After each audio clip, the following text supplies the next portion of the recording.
Chapter 11. Jesus testifies that he is the resurrection and the life. Mary and Martha testify of him. He raises Lazarus from the dead.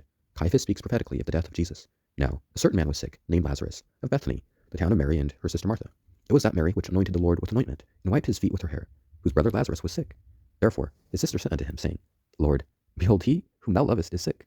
When Jesus heard that, he said, This sickness is not unto death, but for the glory of God, that the Son of God might be glorified thereby. Now Jesus loved Martha, and her sister, and Lazarus.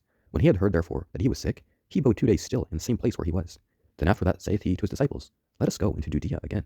His disciples say unto him, Master, the Jews of late sought to stone thee, and goest thou thither again? Jesus answered, Are there not 12 hours in the day? If any man walk in the day, he stumbleth not, because he seeth the light of this world. But if a man walk in the night, he stumbleth, because there is no light in him.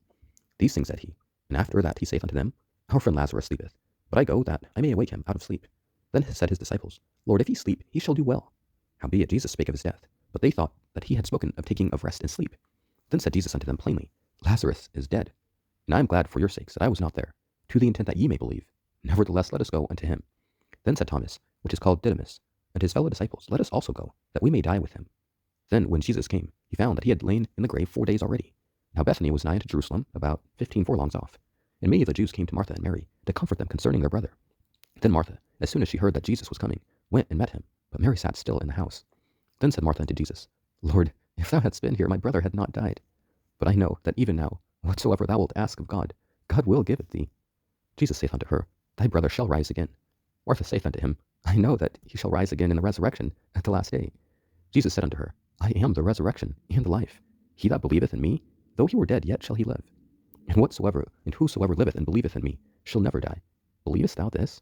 She saith unto him, Yea, Lord, I believe that thou art the Christ, the Son of God, which should come into the world. And when she had so said, she went her way, and called Mary her sister secretly, saying, The Master is come, and calleth for thee. As soon as she heard that, she rose quickly, and came unto him. Now Jesus was not yet come into the town, but was in that place where Martha met him. The Jews then which were with her in the house, and comforted her, when they saw Mary, that she rose up hastily, and went out, followed her, saying, She goeth unto the grave to weep there. Then when Mary was come where Jesus was, and saw him, she fell down at his feet, saying unto him, Lord, if thou hadst been here, my brother had not died. When Jesus therefore saw her weeping, and the Jews also weeping which came with her, he groaned in the spirit, and was troubled, and said, Where have ye laid him? They said unto him, Lord, come and see. Jesus wept. Then said the Jews, Behold, how he loved him. And some of them said, Could not this man, which opened the eyes of the blind, have caused that even this man should not have died? Jesus therefore again groaning in himself cometh to the grave. It was a cave, and a stone lay upon it. Jesus said, Take ye away the stone. Martha, the sister of him that was dead, saith unto him, Lord, by this time he stinketh, for he hath been dead 4 days. Jesus saith unto her, Said I not unto thee, that if thou wouldst believe, thou shouldest see the glory of God? Then they took away the stone from the place where the dead was laid. And Jesus lifted up his eyes, and said, Father, I thank thee, that thou hast heard me, and I knew that thou hearest me always. But because of the people which stand by, I said it, that they may believe that thou hast sent me. And when he had thus spoken, he cried with a loud voice, Lazarus, come forth. And he that was dead came forth, bound hand and foot with grave cloths, and his face was bound about with a napkin. Jesus saith unto them, Loose him, and let him go. Then many of the Jews which came to Mary, and had seen the things which Jesus did, believed on him. But some of them went their ways to the Pharisees, and told them what things Jesus had done. Then gathered the chief priests and the Pharisees the council, and said, What do we? For this man doeth many miracles. If we let him thus alone, all men will believe on him, and the Romans shall come and take away both our place and nation. And one of them, named Caiaphas, being the high priest that same year, said unto them, Ye know nothing at all, nor consider that it is expedient for us that one man should die for the people, and that the whole nation perish not.